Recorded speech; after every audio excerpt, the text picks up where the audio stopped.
आप देख रहे हैं अल्फा डिफेंस हिंदी में आपका स्वागत है।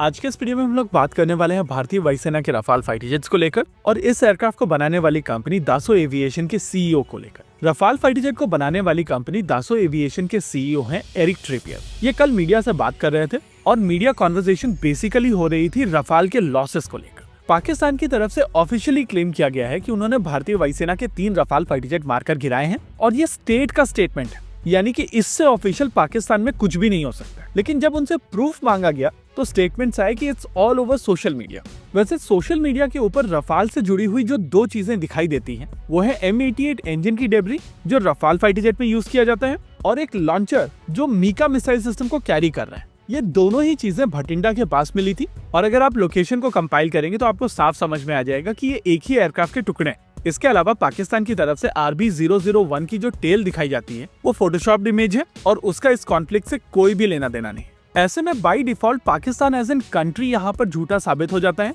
और क्योंकि उनकी तरफ से 3 एयरक्राफ्ट क्लेम किए जाते हैं लेकिन यहाँ पर जो इंडिकेटर्स हैं वो केवल एक ही एयरक्राफ्ट के हैं, इस वजह से देश का ऑफिशियल स्टेटमेंट गलत साबित होता है और उस ऑफिशियल स्टेटमेंट के बेसिस पर मुनीर को जो फील्ड मार्शल बनाया गया है उसका जस्टिफिकेशन ही खत्म हो जाता है। अच्छा, बाहर से जो चीजें दिख रही थी उसके बेसिस पर हम लोग मानकर चल रहे थे कि भारतीय वायुसेना की कम से कम 1 रफाल फाइटर जेट को पाकिस्तान ने मारा है और क्योंकि लॉसेस कॉम्बैट का हिस्सा होते हैं तो 1-2 एयरक्राफ्ट का लॉस चलता है। वैसे भी भारतीय वायुसेना की तरफ से पाकिस्तान के ऊपर अटैक करने से पहले किसी भी तरीके का suppression of enemy air defence या destruction of enemy air defence नहीं किया गया था। लेकिन दासो एविएशन की ऑफिशियल प्रेस कॉन्फ्रेंस से जो स्टेटमेंट निकले हैं वो पाकिस्तान को पूरी तरीके से झूठा साबित कर देता है और अगर इसको रिफ्यूट करने के लिए पाकिस्तान की तरफ से किसी भी तरीके का ऑफिशियल डेटा पब्लिश नहीं किया जाता है तो पाकिस्तान यहाँ पर बहुत बुरी तरीके से एक्सपोज हो जाएगा। एरिक ट्रिपियर जो दासो एविएशन के सीईओ हैं, उनकी तरफ से बताया गया है कि भारतीय वायुसेना के रफाल फाइटर जेट्स को पाकिस्तान ने नहीं मारा है और पाकिस्तान जो 3 एयरक्राफ्ट का क्लेम कर रहे हैं वो पूरी तरीके से गलत है। इनफैक्ट पाकिस्तान ने भारतीय वायुसेना का एक भी फाइटर जेट नहीं मारा है।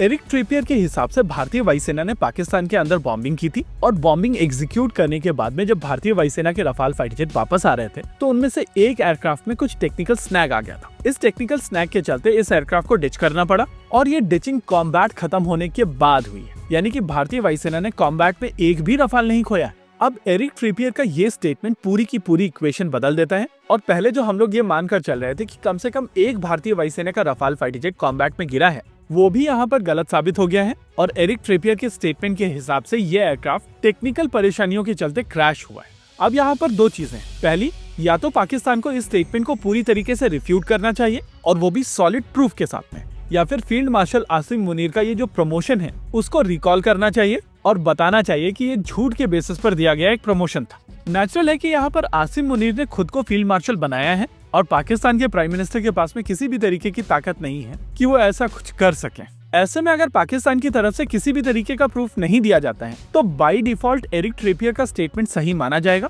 और क्योंकि एरिक ट्रिपियर के पास में ज्यादा बेहतर इन्फॉर्मेशन है और भारतीय वायुसेना ने चीजों को डीक्लासिफाई करके उनको ये चीजें बताई होंगी जिसको नेचुरली फ्लाइट डेटा रिकॉर्डर के डेटा के साथ में कंपेयर करके ये इन्फॉर्मेशन गैदर की गई होगी, तो एरिक ट्रिपियर की ये इन्फॉर्मेशन काफी क्रेडिबल है और इसी वजह से यहाँ पर पाकिस्तान पूरी तरीके से एक्सपोज हो जाता है। वैसे पाकिस्तान का पूरा victory claim in 3 so called Rafale को लेकर ही है और अब एरिक ट्रिपियर के स्टेटमेंट के बाद में उनका ये पूरा फाउंडेशन ही हिल जाता है। वैसे कमेंट सेक्शन में सारे के सारे पाकिस्तानी 60 लिखने आएंगे तो उनको ये फोटोग्राफ दिखा दीजिएगा और उनसे एक क्वेश्चन पूछ लीजिएगा कि क्या ये सच है और अगर नहीं है तो प्रूफ दिखाओ। वैसे ये लोग डे 1 से इंटरनेशनल मीडिया की दुहाई दे रहे हैं और अब एरिक ट्रिपियर के स्टेटमेंट के बाद में इंटरनेशनल मीडिया एक ही चीज कह रही है कि पाकिस्तान ने मुनीर को फील्ड मार्शल बनाया किस बेसिस पर। मैं उन सभी लोगों को बता देता हूँ कि ये तोहफा मुनीर ने खुद को दिया है। इसी के साथ आज के इस वीडियो में रखते हैं केवल इतना ही। वीडियो को अंत तक देखने के लिए धन्यवाद। देखते रहिए अल्फा डिफेंस। जय हिंद।